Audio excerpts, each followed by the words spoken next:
बस में जो है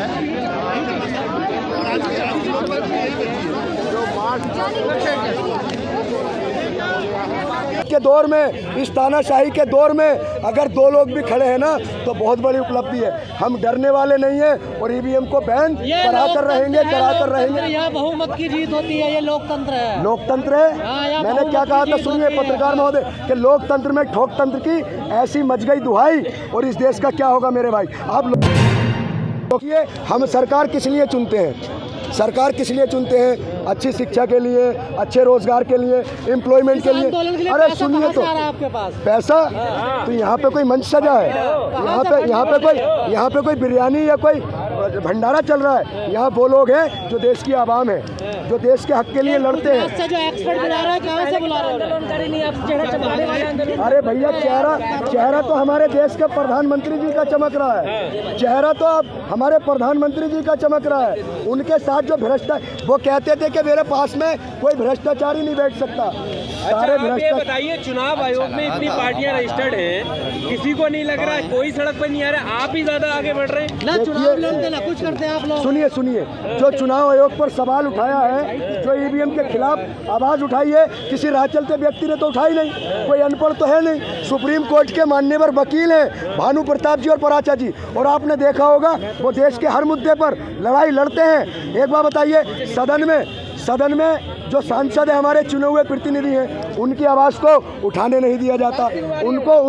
उनको निष्कासन कर देते हैं, उनको सस्पेंड कर देते हैं, उनको जेलों में डाल देते हैं। तो हम अपनी आवाज़ अगर सड़क पर ना उठाएं तो फिर कहाँ जाए? 100 लोग ईवीएम हटाएंगे। देखिए, मैंने क्या कहा था, देखिए सुनिए, सवाल 100 का नहीं है। अगर इस जुल्मियत के दौर में, इस तानाशाही के दौर में अगर दो लोग भी खड़े हैं ना तो बहुत बड़ी उपलब्धि है। हम डरने वाले नहीं हैं और ईवीएम को बैन कराकर रहेंगे। यहाँ बहुमत की जीत होती है, ये लोकतंत्र है। लोकतंत्र है। मैंने क्या कहा था, सुनिए पत्रकार महोदय, कि लोकतंत्र में ठोकतंत्र की ऐसी मच गई दुहाई और इस देश का क्या होगा मेरे भाई। आप लोकतंत्र की बात करते हैं, आपने कभी सरकार से सवाल पूछा कि 2 करोड़ नौकरियां कहाँ हैं?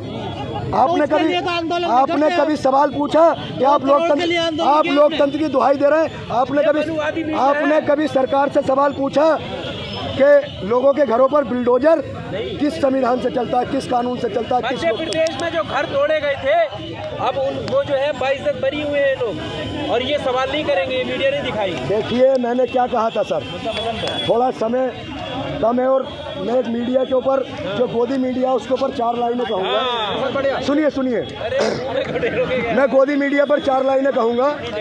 भैया, गोदी मीडिया सुन लीजिए, और ये मैसेज आपके चैनल के माध्यम से उस गोदी मीडिया के कानों तक जाना चाहिए। है मेरा झूठ का कारोबार, है मेरा झूठ का कारोबार, है मेरे कांधों पर सरकार। मैं फर्जी पत्रकार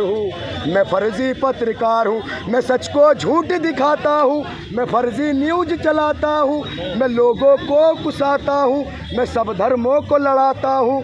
है रुपया ही मेरा भगवान, बेच दिया है मैंने ईमान, चाहे मिले कितना अपमान।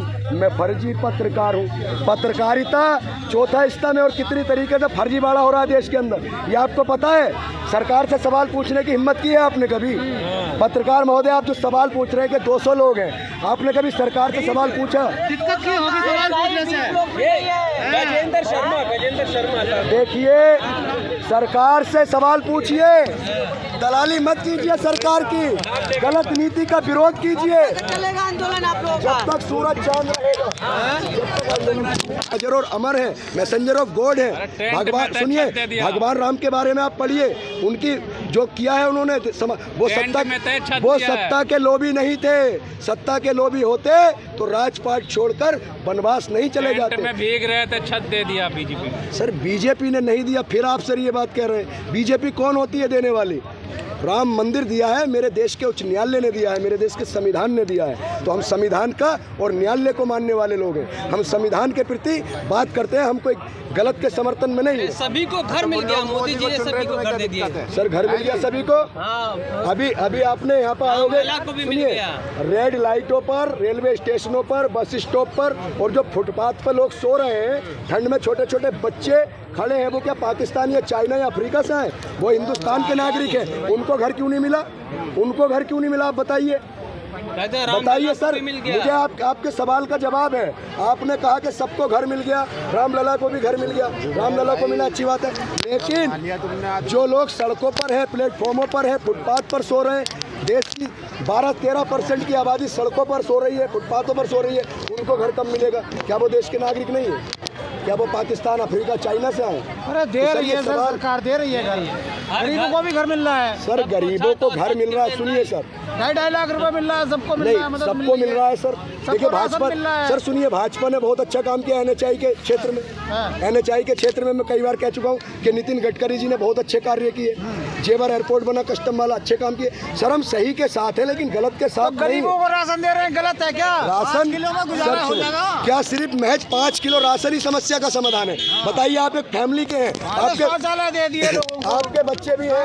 सुनिए सर, सुनिए, आपका खुले में सोच करते थे, शौचालय बनाए, इससे पहले शौचालय नहीं थे। बीजेपी वाले जो गलत को भी सही साबित करा देते हैं। एक बात बताइए, लोगों की, इन लोगों ने ये कह दिया है कि बीजेपी ही देश है। क्या बीजेपी देश है? जो बीजेपी का विरोध करेगा वो देशद्रोही है, वो गद्दार है, वो खालिस्तानी है, वो आतंकवादी है, वो पाकिस्तानी है। सर एक बात बताइए, देश अरे हिंदू राष्ट्र बनेगा, आप कहाँ बात कर रहे हो? अरे सर, कैसा हिंदू राष्ट्र चाहिए? प्रधानमंत्री हिंदू, मुख्यमंत्री सारे हिंदू, राज्यपाल सारे हिंदू, फिर हिंदू राष्ट्र कैसा चाहिए? एक बात बताइए, कैसा हिंदू राष्ट्र चाहिए?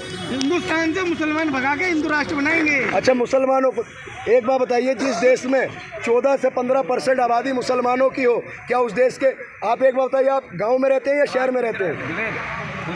आपसे मेरा सवाल है, आप गांव में रहते हैं? शहर में रहते हैं। आपका पीछे से गांव होगा कहीं? बिल्कुल होगा। गांव में आपके मान लीजिए एक पूरा गांव है, एक गांव में एक कास्ट की मेजोरिटी है और उस गांव में एक अकेला किसी अदर कास्ट का बंदा रहता है, क्या पूरा गांव मिलकर उसको निकाल सकता है? यह है संविधान की ताकत। ये देश संविधान से चलेगा। लेकिन सरकार तो निकालने कह रही है, सरकार घर वापसी कह रही है। जितने मुसलमान हैं उन्हें सब हिंदू बनाएंगे, वो हिंदू बनाएंगे। और क्या? तो क्या मुसलमान इस देश के नागरिक नहीं है? उनका मुसलमान इस देश के बाई चांस इंडियन नहीं है, बाई चॉइस इंडियन है, बाई चॉइस इंडियन है। ये देश को धर्म के नाम पर और जात के नाम पर जो लड़ा दिया है, देश में जो सिविल वार के हालात पैदा कर रहे हैं ये लोग, नफरत फैला रहे हैं। देश नफरत से नहीं चलेगा, देश मोहब्बत से चलेगा। सारे जिलों के नाम बदल के मुस्लिम नाम से हिंदू नाम बना रहे हैं। नाम बदलने से पेट भर गया हमारा। सुनो, जो खुद कार्य नहीं करता, देखिए जो योद्धा जंग में लड़ता है, जब योद्धा जंग में लड़ता है और उसको दिखता है कि मेरी अब हार निश्चित है,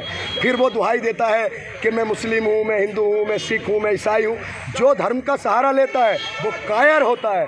जो मैदान में धर्म का सहारा लेता है वो कायर है। किसको धर्म के नाम पर राजनीति करे? कौन कर रहा है? मैं आपके चैनल के माध्यम से, कर रहा है धर्म की सुनिए, मैं आपके चैनल के माध्यम से, कौन कर रहा है धर्म की राजनीति? सर मैं बता रहा हूँ, मैं आपके चैनल के माध्यम से एक मैसेज देना चाहता हूँ पूरे देश को।